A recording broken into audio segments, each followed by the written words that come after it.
¿Qué tal? Buenas noches. Bienvenidos de nuevo a este programa. Yo soy Ahmed Álvarez y seré su guía a ese lugar en donde comienzan sombras. Primero que nada, ajusten su audio a un volumen considerable para percibir la atmósfera del sonido, ya que esto nos va a ayudar mucho a ingresar a este lugar.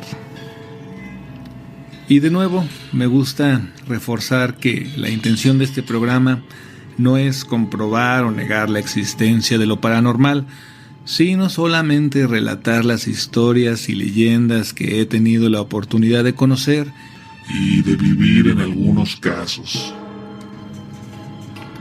Por ello, la opinión final sobre la realidad de la existencia del tema paranormal, a fin de cuentas, es de ustedes. También me gustaría comentar que todas las historias están basadas en leyendas y hechos reales, algunos propios, otros que me ha tocado la oportunidad de interactuar con ellos, por lo cual se recomienda discreción en los casos que ameriten.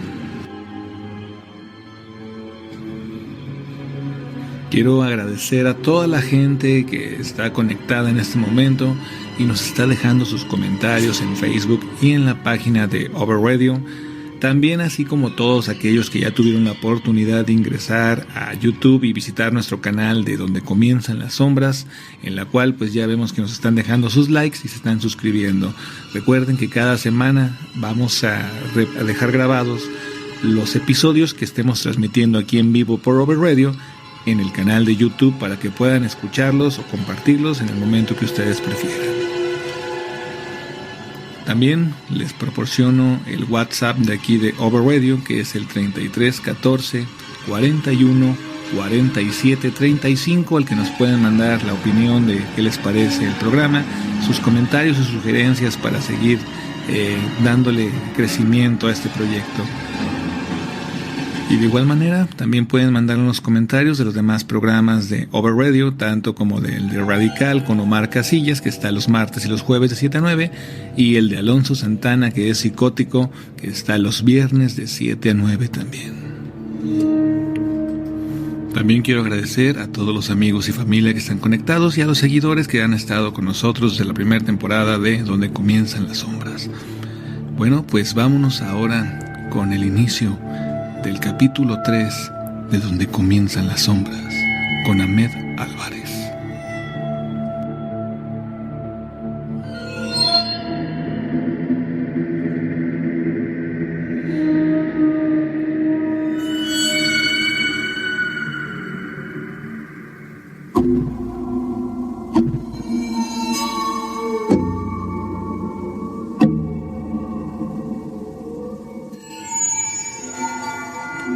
El Hospital Psiquiátrico de San Rafael.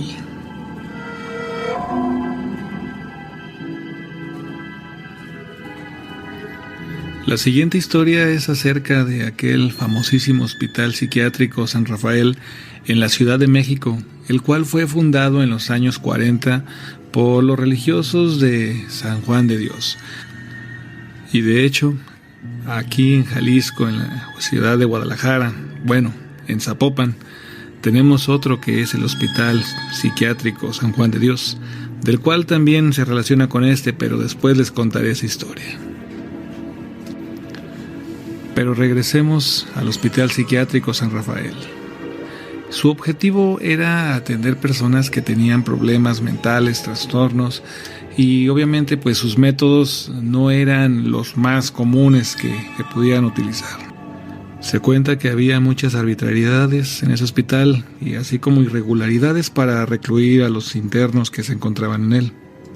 Se decía que más que un hospital psiquiátrico, era un asilo o un internado para aquellos parientes que eran incómodos a la familia. Y solo bastaba que algún familiar acusara a otro de loco y diera alguna buena gratificación para que lo mantuvieran encerrado ahí. Sin previa autorización ni ninguna revisión completamente profesional médica, eran encerrados de por vida en este lugar aquellos familiares incómodos. Se les bañaba con agua helada y se les daba terapia de electroshock, y los doctores siempre manejaban cierta orientación religiosa al realizar esto para simbolizar que estaban ayudando a la persona. También se decía que aquel manicomio había logrado que muchas personas completamente locas retomaran su conciencia de algún modo, por lo que muchos mandaban a sus parientes sin titubear a que se quedaran internados en aquel lugar. Era bastante bien sabido por todos los médicos y enfermeros del lugar que el lugar realmente no tenía un tratamiento real, independientemente si estaban locos o no.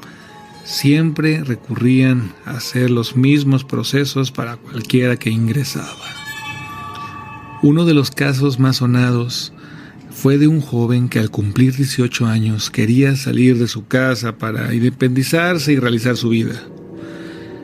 Su madre, al no estar de acuerdo con esto, investigó en el manicomio si lo podían aceptar para checarlo, ya que no era normal que su hijo quisiera apartarse de ella. O por lo menos esa era la justificación que utilizaba su madre. Después de llegar a un acuerdo con el Hospital Psiquiátrico San Rafael, 5 hombres irrumpieron en la noche en su domicilio para llevarse por la fuerza a aquel joven al hospital psiquiátrico. No pasa nada, hay que agarrarlo nada más. ¿A dónde me llevan? ¿Quiénes son ustedes? Personal médico que trabajaba en aquel hospital dijo que llegó a estar casi 20 días sujeto a varios tratos inhumanos, sobre todo a varias sesiones de electroshock, hasta el punto que perdía completamente la memoria, sus emociones y sus sentidos. No tenía ni siquiera razonamiento para poder sentarse. Después aquel joven cuenta que él y los demás pacientes que se encontraban internados tenían que cooperar en todo momento en sus terapias. Los amenazaban de encerrarlos o de golpearlos o practicarles tal vez una lobotomía cuando no los llevaban forzosamente de nuevo a la sala de electroshock. Se cuenta que también otro de los métodos poco ortodoxos de los religiosos eran los exorcismos, pues pensaban que la locura de algunos de sus pacientes era porque habían sido poseídos por demonios. No solo eran humanos los que causaban el sufrimiento de muchos de los pacientes, sino también había fuerzas extrañas y obscuras que los atormentaban, pues se dice que una sombra deambulaba por aquellos pasillos de la clínica y por las madrugadas entraba en los cuartos de los enfermos, se sentaba junto a ellos en la cama y les susurraba cosas al oído. Mátalos, es hora de que mueran. Tú sabes que debes hacerlo. Algunos que pasaban por afuera de su cuarto alcanzaban a escuchar aquellos murmuros y alcanzaban a ver esa sombra sentada en sus camas. Uno de los enfermeros reportó en una ocasión que él encontró a alguien susurrándole a uno de los pacientes al oído algo. Vamos, yo te ayudaré a salir. Te sacaré de aquí. Solamente dame tu alma. Y que al sorprenderlo en su habitación le gritó que cómo había ingresado ahí. Aquel ser, aquella cosa que estaba susurrándole, se levantó y corrió hacia una de las ventanas y saltó mientras se carcajeaba de la situación.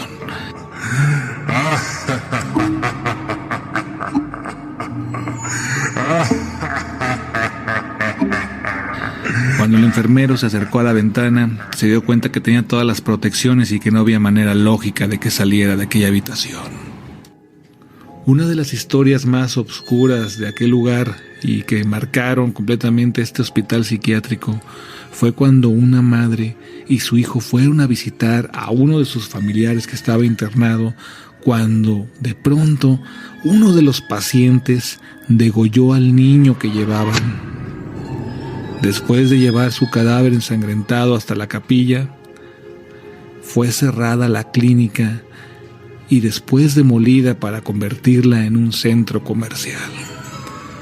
Pero no sin antes de que se realizara aquella película basada en el sufrimiento que tuvieron todos estos pacientes y aquella oscura energía que se había quedado almacenada dentro de las paredes.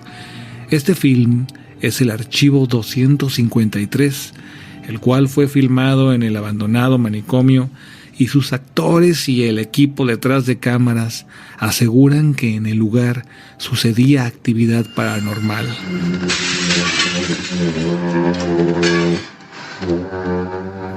Pues las cosas se movían dentro de aquel hospital solas, nadie las tocaba.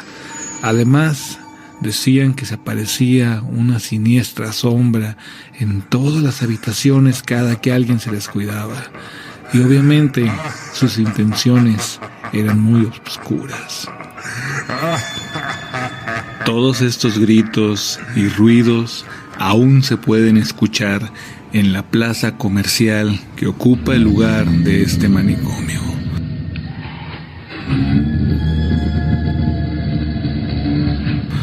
Aquellos que recorren sus pasillos por la noche comentan que todavía se escuchan aquellos lamentos y aquellos ruidos del manicomio.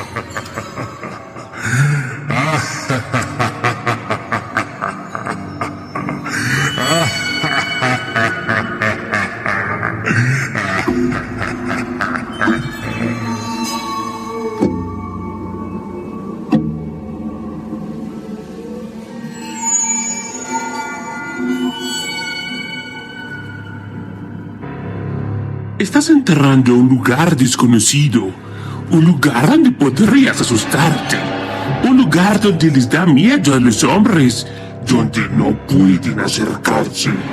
Escucha donde comienzan las sombras con Ahmed Álvarez, los miércoles de 9 a 10, segunda temporada.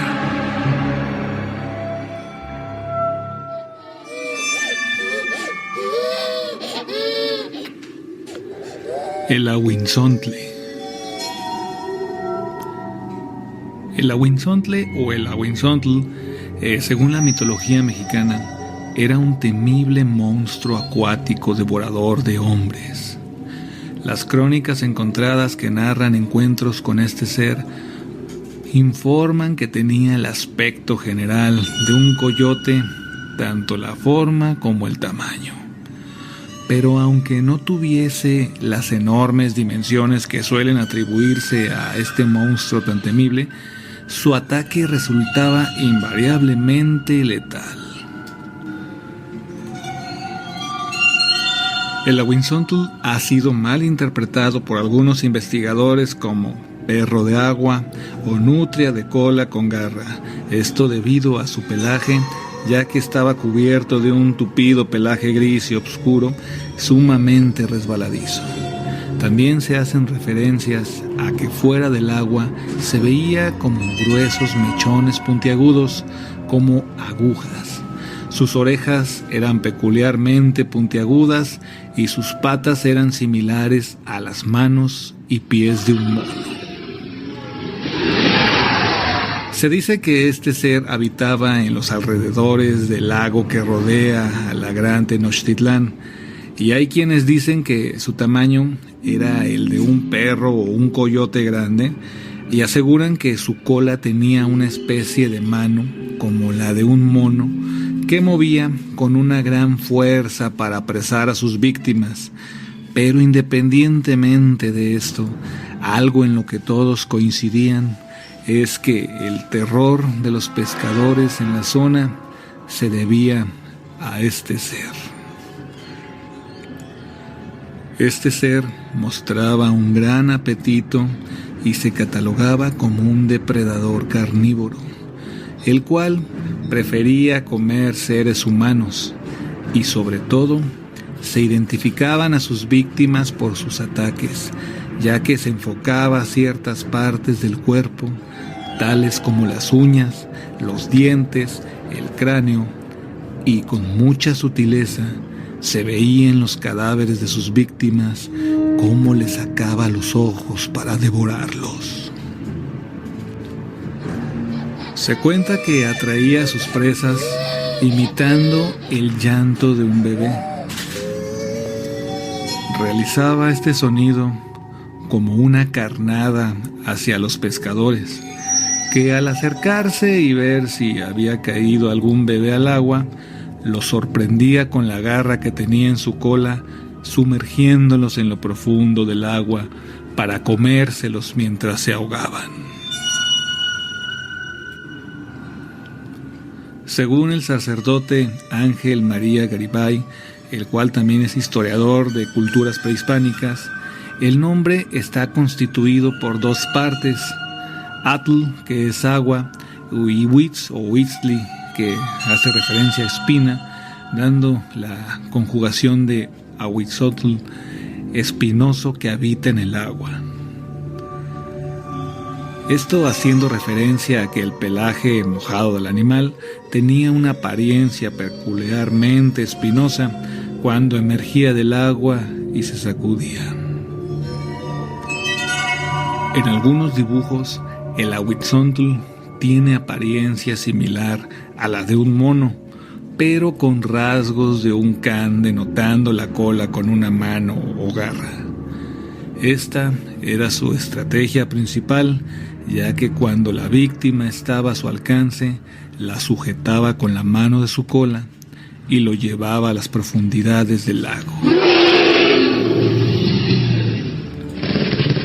También se dice que atraía a los pescadores haciendo saltar los peces de alguna parte del lago y ranas como si se acercara un pez enorme. Esto hacía que los pescadores se acercaran a intentar capturar a la presa, cayendo en la trampa del Ahuitzotl. Aquellos hombres especificaban que era un ser que vivía desplazándose por los cursos de agua, por lo que podía aparecer súbitamente en cualquier charca o canal de agua. Por lo general, nada advertía la presencia del Ahuitzotl bajo la superficie del agua, aunque en ocasiones se enfurecía y provocaba remolinos que arrojaban ranas y peces hacia la orilla. Los pescadores decían que era fácil reconocer a la víctima de un Ahuitzotl, pues su cadáver aparecía flotando 3 días después del ataque, sin uñas, sin dientes y sin ojos. En el siglo XVI, Hernán Cortés le escribía cartas a Carlos V sobre sus avances en la Nueva España, en la conquista de Tenochtitlán, en la cual relata que él y sus hombres tuvieron un encuentro con este mitológico ser, el Ahuitzotl. En una de sus cartas describe lo siguiente: una bestia no más grande que un perro normal, pero con una característica muy especial en su cola. La terminación no era normal, no terminaba en una punta. Tenía una garra con la cual mataba a sus presas. Un día, mientras reparaba una galera, al encontrarse en el lago de Texcoco, los marineros escucharon el llanto de un niño. Extrañados, se apresuraron a ayudar al niño, pues sus llantos provenían del lago. Ellos pensaron que se estaba ahogando el niño, pero para su sorpresa nunca lo encontraron. Se acercaron más a la orilla para distinguir dónde salía ese llanto y ver si podían ayudar a aquel niño que lloraba. Cuando de la nada una garra jaló al marinero, tirándolo de la embarcación, y lo arrastró hasta el fondo del lago. Asustados, sus acompañantes se dieron prisa para avisar que en el lago habían matado a uno de sus amigos. Salieron a buscar el cuerpo del marinero sin tener éxito. Al regresar, los nativos les explicaron que había sido el Ahuitzotl, que es un animal místico y sagrado. Los marineros se dijeron que ni un animal podría llevarse a un hombre de esa manera, que eso era obra del diablo. Pero las desapariciones eran cada vez más constantes y los hombres no se atrevían a salir solos, y menos si oían llorar a un niño. Debido a esto, los españoles, bajo las indicaciones de Hernán Cortés, decidieron limitar los canales y chinampas de la zona para evitar la desaparición de más gente, llegando al punto de que no se encontraban más lugares con caudales de agua en la zona. Así es como lograron ahuyentar a este ser de la zona. El Ahuizontl era considerado por los mexicas un sirviente de Tlaloc. Por ello, el cadáver de sus víctimas, al ser recuperado, debía de recibir un sepelio digno de una ofrenda a Tlaloc. De esta forma, su espíritu iría al Tlalocan, que es el paraíso de los pescadores y los que murieron por causas relacionadas al agua o a la de un rayo. Y en este caso, por un sirviente de Tlaloc. Hasta la fecha, no se ha podido determinar el origen de la leyenda del Ahuizontl o si en verdad existió un animal semejante. Su recuerdo, sin embargo, vive en los códices, como en el florentino, que es el que más toca su existencia, o el Mendoza, y obviamente en historias de la conquista de Tenochtitlán.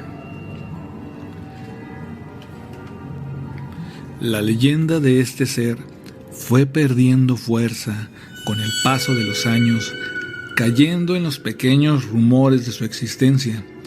En 1934, el Departamento de Obras Hidráulicas de la Secretaría de Comunicaciones y Obras Públicas aprobó un proyecto encaminado a la fertilización del lago, el cual consistió en construir vasos de bonificación para diluir las sales del terreno y posteriormente hacer florecer la vegetación necesaria.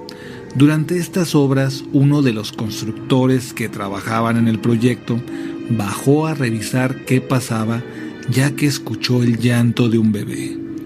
Al llegar a la orilla, sus compañeros vieron cómo desapareció siendo jalado al agua por una especie de brazo largo como de un mono, encontrando su cadáver 3 días después, sin ojos y sin las puntas de sus dedos. Nunca se relacionó con este ser mitológico la muerte del trabajador y no se hizo de dominio público la tragedia del mismo, manejándolo como un accidente de trabajo en el que se ahogó. Se cuenta que esa fue la última aparición de aquel ser en la zona y que al escasear el agua desapareció sin dejar rastro. También se comenta que posterior a esta época se reportaron apariciones de algo muy parecido a este ser en los alrededores de la laguna de Zumpango, al norte de lo que sería el lago de Texcoco, encontrando a algunos animales, entre ellos un perro sin ojos, muerto a la orilla. Tiempo después se vio en las cercanías de la laguna de Tecocomulco, pero sin dejar víctimas a su paso, de nuevo la figura de este ser merodeando.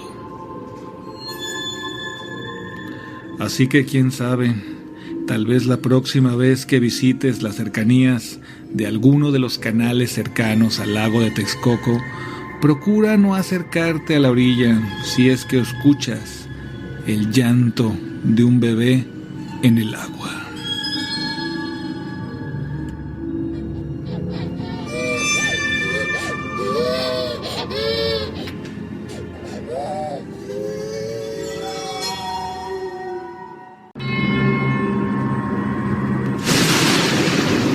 Donde comienzan las sombras, segunda temporada.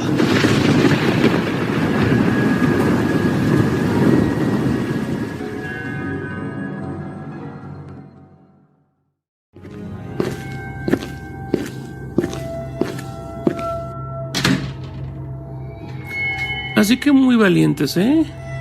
Así que tienen ganas de asustarse. Bien, pues escuchen entonces a Ahmed Álvarez, Donde comienzan las sombras, segunda temporada, aquí en overradio.com.mx. Yo, Alonso de Psicótico, se lo recomiendo. Asústense.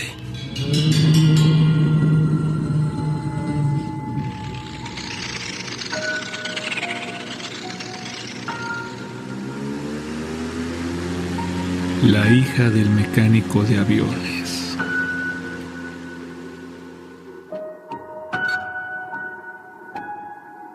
La siguiente historia es de allá de Aguascalientes y sucedió alrededor de los años 70 y está situada en lo que ahora se conoce como el Parque Rodolfo Landeros o Héroes Mexicanos, el cual hasta el 24 de mayo de 1989 era conocido como el Aeropuerto Estatal. Y ahí es donde se sitúa nuestra historia. En el aeropuerto, uno de los ingenieros mecánicos a veces llevaba a su hija a acompañarlo a las jornadas debido a que no tenía dónde dejarla. Ella normalmente se trataba de alejar del área de trabajo, pero en ocasiones la curiosidad la llevaba hasta donde estaban aquellos compañeros trabajando. Hola, ¿quieres jugar? Se cuenta que un día se le estaba dando mantenimiento a uno de los aeroplanos cuando la hija de aquel mecánico estaba cerca jugando con una pelota. Aquellos mecánicos no se habían fijado que la niña estaba cerca y seguían haciendo pruebas con aquel aeroplano. En uno de esos momentos que encendieron el motor, la coincidencia de la pelota de la niña la llevó a pasar por debajo de la hélice, suscitando una horrible tragedia. La hélice desbarató el cuerpo de una muñeca que ella traía en sus brazos y después decapitó a la niña. La hélice de aquel aeroplano le desbarató la cabeza y el cuerpo de la muñeca que llevaba en sus brazos. Todo el equipo de mecánicos se quedó aterrorizado. Su padre no podía creer lo que sucedía. Lo retiraron del lugar mientras el equipo médico intentaba recoger todos los restos de su hija. Cuando recogieron el cuerpo, jamás lograron encontrar la cabeza. Se dice que el golpe de la hélice la desbarató completamente, al igual que todo el cuerpo de una muñeca que llevaba ella cargando. Los que recogieron el cuerpo señalaron las áreas donde se había encontrado aquel cadáver, comentando que la cabeza de la muñeca quedó situada en el lugar de donde debería estar la cabeza de la niña. La conclusión del forense fue que no lograron recuperar la cabeza debido a que se desbarató completamente. La cabeza y el cuerpo de la muñeca fueron desbaratados completamente por la hélice del aeroplano, dejando solamente pedazos de ambos. Después de aquel suceso, varios mecánicos empezaron a comentar muy discretamente que en las noches habían escuchado como si una niña estuviera jugando alrededor de los aeroplanos. Hola, ¿quieres jugar?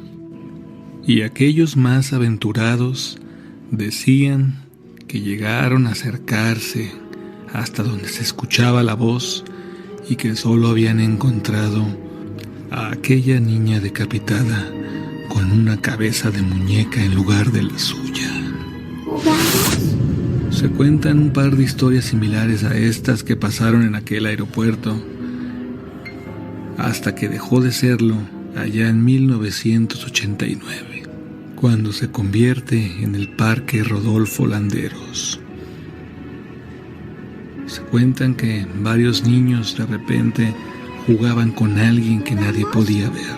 Hola, ¿jugamos? Y a sus padres les describían que era una niña con cabeza de muñeca. Y hasta el día de hoy hay gente que asegura haber visto a la niña deambular por las instalaciones del centro de recreo con una muñeca en las manos. Hola, ¿jugamos? Y se dice que hay niños que la han invitado a jugar a su casa, a lo cual acepta la invitación puntualmente. Estás enterrando un lugar desconocido, un lugar donde podrías asustarte, un lugar donde les da miedo a los hombres, donde no pueden acercarse. Escucha donde comienzan las sombras con Ahmed Álvarez, los miércoles de 9 a 10, segunda temporada.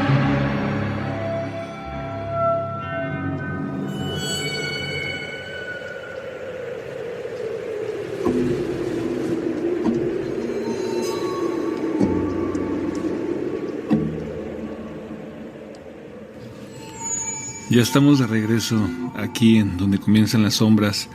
Síganos dejando sus comentarios y suscríbanse al canal de YouTube. Vamos a tener unas sorpresas ahí para todos ustedes. Para la gente que exclusivamente está entrando a YouTube, va a tener unos videos ahí de algunas historias interesantes que vamos a compartir. La siguiente historia es de allá de San Miguel de Allende. Un saludo a María García, que nos la compartió, y es una de aquellas que vamos a recordar por mucho tiempo. Vámonos con la siguiente historia de la noche, aquí, en Donde Comienzan las Sombras.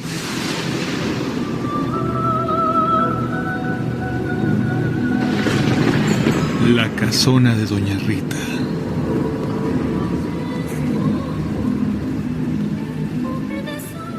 La siguiente historia es de allá de San José de Iturbide, Guanajuato, y nos narra la historia de una joven estudiante de repostería. En San José de Iturbide, la mayoría de las casas del primer cuadro de la ciudad datan del año de 1800, y la mayoría son enormes casonas que se han ido adaptando a nuevos negocios o nuevas localidades en la ciudad. En una de esas casas se empezaron a impartir clases de repostería, corte de pelo, costura, por nombrar algunas de las clases que se impartían. Nuestra amiga entró a una clase de repostería por la tarde. La clase tenía un horario de 5 a 7 de la noche. Por ello, en ese horario, al salir, ya era algo noche para ella. La clase empezó a transcurrir y ella se entusiasmó tanto con la enseñanza que muchas veces, por estar horneando o cocinando, se les hacía un poco más tarde de la hora de salida y terminaban saliendo hasta las 8 de la noche.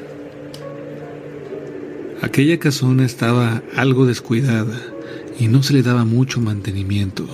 Por ello, la pintura y los detalles inspiraban un ambiente un poco más macabro de lo que ya se percibía con la oscuridad.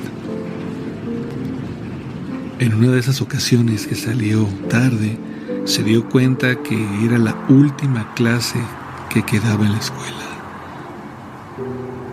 Empezó a sentirse algo sola en ese momento, ya que había pasado varias clases y ella sentía que había más gente viéndola cuando pasaba directamente a la salida, pero ese día se dio cuenta que realmente nunca hubo nadie en las otras aulas. Al poco tiempo se incorporó en su clase otra compañera que venía de una clase de costura. Y un día que salieron algo tarde, ya cerca de las 8, nuestra amiga empezó a adelantar el paso y su compañera la alcanzó, diciéndole que la esperara, que le daba mucho miedo salir de aquella casona ella sola, ya que decían que ella asustaban y mucho. Nuestra amiga le comentó que cómo podía creer en eso de los fantasmas, que la escuela era bastante tenebrosa y tétrica, y sobre todo cuando llegaba la oscuridad. Pero de ahí a que fuera un fantasma lo que las veía, era una historia muy diferente. Le dijo: no te preocupes, no te asustes, solo son cuentos que inventan los compañeros. Durante su recorrido a la salida, su compañera le dijo: pues yo no sé, pero en aquel salón escuchan seguido que hacen ruidos. En el salón que yo estaba abajo también se escuchan cosas. Y sobre todo a la gente que se quedaba a las últimas clases como nosotras. No le dio importancia a nuestra amiga y continuó hasta la salida de aquella casona. Pero de todos modos, al ver de reojo, siempre sentía aquel sentimiento de terror que inspiraba la casa. Un buen día nuestra amiga se quedó platicando con la maestra de la clase y se le hizo bastante tarde. Eran las 9 de la noche cuando ellas todavía seguían platicando. En ese momento la maestra se dio cuenta de la hora y le dijo que tenían que ya retirarse, que ya iban a cerrar. Le dijo nuestra amiga a la maestra que si la podía esperar un momento ya que solamente pasaría al baño, y para no recorrer aquel corredor tan oscuro, si le hacía el favor de esperarla para salir las dos juntas. La maestra accedió a esperarla y le dijo: claro, entra al baño mientras yo voy cerrando la puerta del salón. Nuestra amiga ingresó al baño y se encerró en uno de los cubículos. A los pocos minutos escuchó que alguien más entró al baño y vio que pasaron unos pies por debajo de todos los cubículos caminando. Ella pensó que era la maestra y le dijo: maestra, ¿decidió pasar también antes de salir? Pero nadie le respondió en ese momento. Así que ella volvió a preguntar: maestra, ¿está todo bien? ¿Se siente mal? Nadie le respondía. Decidió pararse para ver si todo se encontraba bien con la maestra, y cuando se asomó al siguiente cubículo, vio que estaba vacío. El miedo empezó a recorrer su cuerpo lentamente.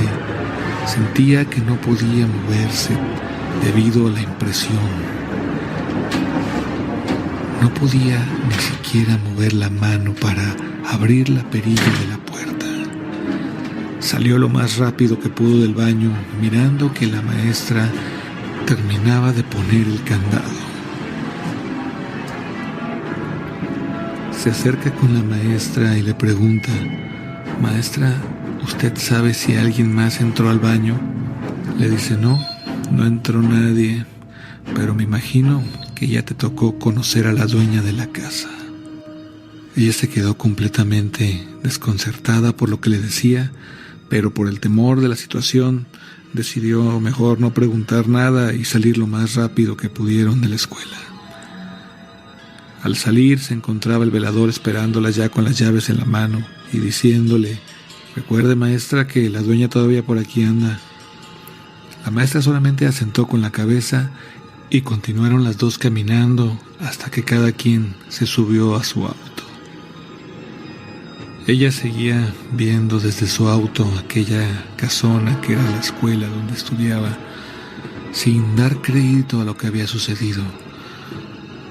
Al llegar a su casa, le comentó a su esposo lo que había pasado y sin darle mucho interés le comentó que fue una broma que tal vez sus amigos la habían jugado sin importancia. La semana siguiente volvió a platicar con su maestra de otras cosas y al término de aclarar unas situaciones de la clase, le preguntó que qué es lo que había pasado la siguiente semana, que quién era la dueña o de qué hablaba.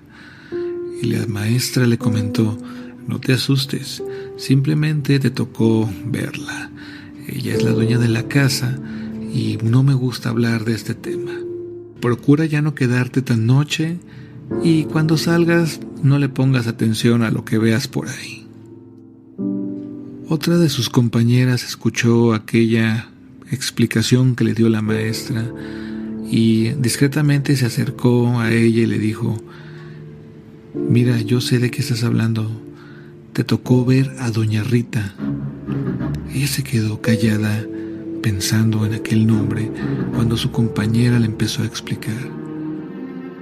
Durante muchos años, gente que ha estado aquí tomando clases dice que doña Rita siempre se aparece en el corredor. Anda con un rosario en la mano y un vestido oscuro. Muchas que lo ven ya no regresan a clases porque les ha tocado verla y es tanto el miedo que sienten que deciden jamás volver a pararse en la casa.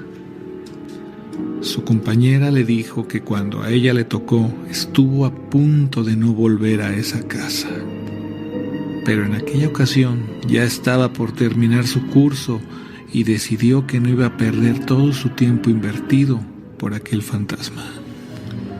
Así que con todo el miedo del mundo siguió yendo a clases hasta terminar su curso y ya se encontraba cursando el segundo con ella. Mientras terminaban de acomodar sus cosas, salió la plática de que acababan de cerrar otra clase en ese piso. Era una clase de baile, la cual se desintegró debido a que la gente dejó de ir porque los asustaban. Comentaba su amiga que en algún momento ya escuchó que apagaban la música a medias de la clase de baile. En otras ocasiones les apagaban la luz completamente. Por ello, la gente que estaba recibiendo la clase dejó de asistir. Nuestra amiga empezó a sentirse un poco más preocupada por la situación y decidió terminar la plática en ese momento. Se retiró a un lado mientras seguía guardando sus demás cosas y solamente pensaba: solamente me quedan 2 semanas más aquí para terminar este curso y terminaré mis clases por completo. El resto de aquellas 2 semanas intentó no quedarse más de la cuenta y salir siempre acompañada por alguien para evitar toparse aquel espectro. Llegó el final del curso y cada compañera realizó un platillo diferente para celebrar. Tal cual era su costumbre, se quedó platicando con su maestra hasta que todas sus compañeras se retiraron. En ese momento empezaron a recoger todo y al cerrar el salón sintió que alguien la tocó en el hombro. Cuando volteó, vio todo el fondo del pasillo y al finalizar aquel pasillo estaba en un pequeño altar una mujer en un reclinatorio rezando el rosario. Ella solo agarró a la maestra del brazo y le dijo: mire maestra, ahí está aquella mujer, ahí está la dueña, doña Rita. La maestra volteó y se quedó petrificada del miedo también. Solamente le pudo decir: camina rápido y vámonos. Se agarraron del brazo y empezaron a bajar así corriendo las escaleras apresuradas, y el vigilante, al observar esta situación, les dijo que si todo estaba bien. La maestra le dijo que no, que acababan de ver a doña Rita de nuevo en el pasillo. Aquel vigilante solamente le dijo a la maestra: ya sabe maestra que no tiene que quedarse hasta noche en la escuela. De nuevo aquellas mujeres caminaron hasta el estacionamiento, donde cada una tomó su camino. A los pocos días fue a recoger su certificado, pero ella no quiso entrar a recibirlo. Una de sus amigas lo sacó y se lo entregó en el estacionamiento. Ella no quería volver a poner un pie en aquella casa. Al tiempo, venía ella y su esposo de regreso de una fiesta, ya avanzada la madrugada, y al estar acercándose a la escuela, su esposo le dijo: mira, ahí está la escuela donde estudiabas, donde decías que te asustaban. ¿Qué es lo que decías que se te aparecía? ¿Una mujer, una señora, algo así? En ese momento pasaban por afuera de la escuela, cuando su esposa le dijo: no lo decía, lo sigo diciendo. Ahí está doña Rita parada en la ventana observándome con el rosario en la mano. En ese momento su esposo volteó a ver la ventana y vio a aquella mujer demacrada con un rosario en la mano. Fue tanta la impresión que tuvo que frenar el vehículo y no podía avanzar. Como pudo, su esposo arrancó el vehículo y salieron disparados de aquel lugar. Aquel lugar ya no es una escuela, lo convirtieron en una recaudadora, pero siguen diciendo que por sus pasillos todavía sigue deambulando doña Rita, rezando aquel rosario que nunca le rezó a su esposo muerto en aquel reclinatorio, en los pasillos de aquella casona.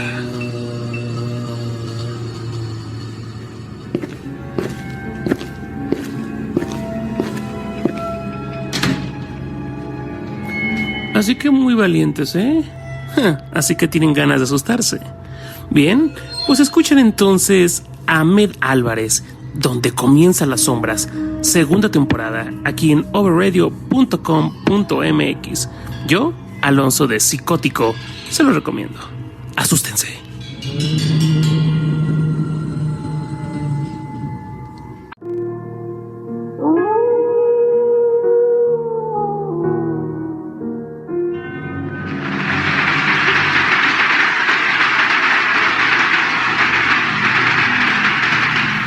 Bueno, pues muchas gracias a todos los que están conectados y los que nos están dejando sus comentarios ahí en Facebook y en YouTube, sobre todo que ya estamos creciendo más la comunidad de Donde Comienzan las Sombras.